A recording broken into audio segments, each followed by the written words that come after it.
days, taking a photo at any given moment is as easy as blinking. Smartphones have made photography a part of our daily lives, and some of you might see a big clunky camera that looks like this and think, why would anybody willingly choose to use that thing? My name is Alyssa Armstrong, and I've been a professional photographer for the last 15 years, and today I'm going to give you a little overview on medium format cameras, as well as a little background on this company, which is Hasselblad, and then I'm going to break down this camera and show you how to put it together and load it with film, and then I'm going to give you some tips on how to actually use it. Hopefully by the end of this, those of you who have an interest in photography will see that entering the film world isn't as intimidating or scary as you might think it is. And hopefully those of you who have no interest in photography at all will at least see what makes these cameras so cool and so special. So first of all, what does medium format mean? When most of us think of film photography and film cameras, we think of 35mm. Now the biggest difference between these two cameras is they take two different types of film. So 35mm obviously takes 35mm film, whereas medium format takes 120. Now you can see the biggest difference is the size, and because of the larger size of the film, you get a higher quality of image and you're able to print to larger sizes without degrading the quality at all. Now, a little bit about Hasselblad as a brand. It was a Swedish trading company founded in 1841, but they didn't actually add photographic products until 1887. The company was passed down to the founder's grandson, whose name was Victor. And initially they made cameras for the military during World War II. But their biggest goal was to create high quality civilian cameras. And in 1948, Victor introduced the world to the Hasselblad 1600F, and it was the first of its kind. It was, the first model was made out of wood and metal, which is really, really cool. But it lended itself in a modular design, which I will show you, and this allowed a lot of flexibility when it came to changing out the lens and changing the viewfinder and all of that. So now that I've given a little overview of medium format and Hasselblad as a brand, I'm going to show you what this modular design is all about. So you can actually break down this camera into little tiny pieces, and I'll show you kind of how to do that. So I've removed everything from the camera body itself, and it breaks down to just this little square piece, which makes it really cool so you can actually see how mechanical this thing actually is. And so first I'm going to attach the lens. Goes on really easy. And then I'm going to attach the prism finder, which this is where obviously the eyepiece is and where you actually look into. So this slides on. And then I'm going to attach the film magazine. So this is where you actually load the film into, and they make digital film magazines now, like a digital back. So rather than having this on the back of the camera and shooting on film, you can use this same camera and shoot digitally, which is really awesome and goes to show that even though these cameras, you know, are super old, they can still be used in a way that we would expect to use them today.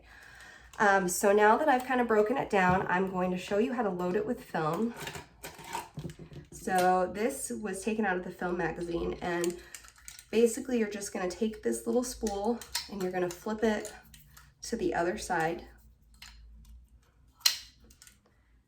And then I'm going to take the film, and you want the flap side to be coming out because you're actually going to wrap this around this whole back.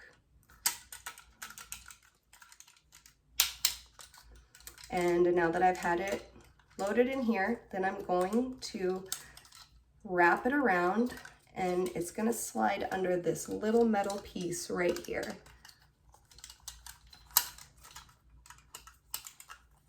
So I'm going to wrap it around, and then there's these little tiny slots like this all around this guy. So you want to get this side into here, and you're going to twist it around. So once I can fit it in one of these slots,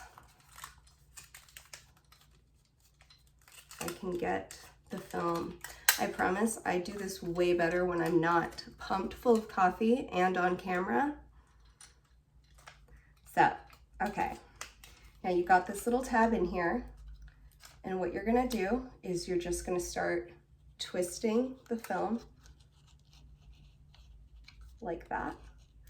And you're going to twist it, you're gonna keep twisting until this this matches up with this line right here.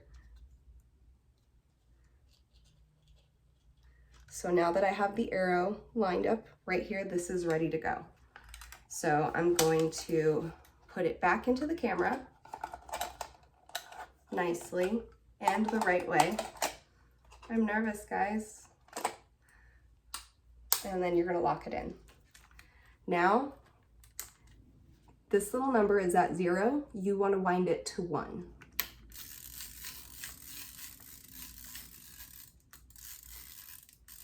It's very satisfying hearing all these mechanical sounds. I love it.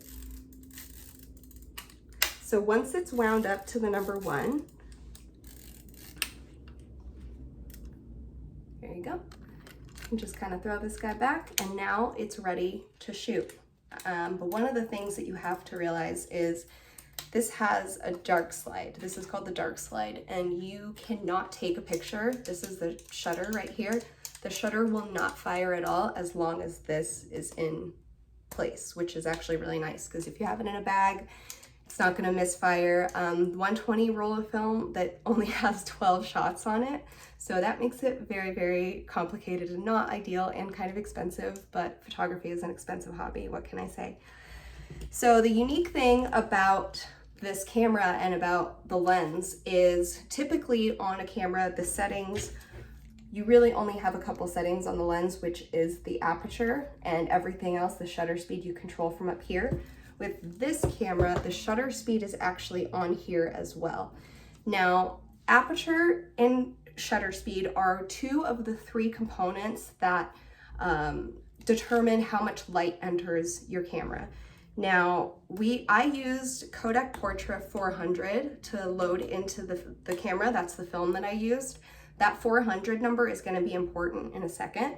But right now I'm just going to walk you through aperture and shutter speed really quick. It's kind of complicated, but aperture is basically how open your lens is. So the more open your lens is, the more blurry your background is going to be. So think of it as when you like throw your camera into portrait mode and you got that nice blurriness behind you. So that's what happens when the lens is opened up. When the lens is closed down, that means more of the photo is going to be in focus. So that's ideal for things like landscape photography. So the smaller the number is, the wider your aperture, so the smaller the number is, the more blur you're going to have in the background and the more light you're going to be entering into the camera. So you can see this number. This is the aperture ring. It goes 2.8 to 22.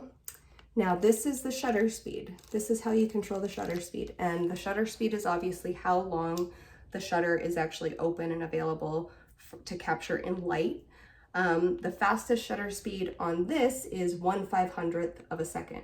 So that's actually, if you're trying to capture something with like that's in motion that you want to freeze, you want a fast shutter speed. The slower your shutter speed is, the more motion you're going to have in your photo, the harder it is to take a non-blurry photo, especially because hand holding these guys is really difficult because they're so heavy. Now, what do all of those numbers mean? Obviously there's way more that goes into it, but you can actually use a light meter app that I actually have on my phone, but because I'm using my phone to record this, I'm going to have to show you on my iPad.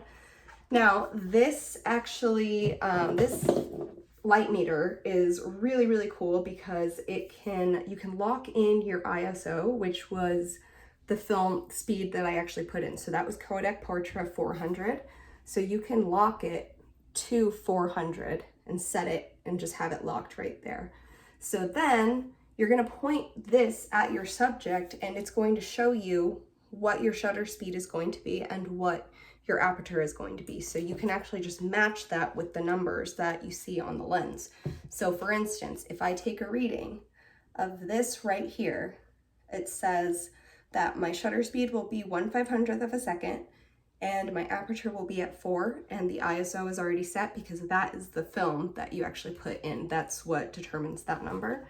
So if it's at 4, then I can just switch my little aperture ring to 4 right there and put my shutter speed at a 500th of a second, which is all the way over here. Hopefully you can see that. And then obviously you just need to focus the camera, take out the dark side, and take a photo. I love that sound so much. So now that I've kind of given you a background on Hasselblad as a brand, medium format cameras, and how to break these cameras down, load it with film, and a little overview on how to shoot it, hopefully some of you can see that entering the film world really isn't as tricky as it seems like it would be.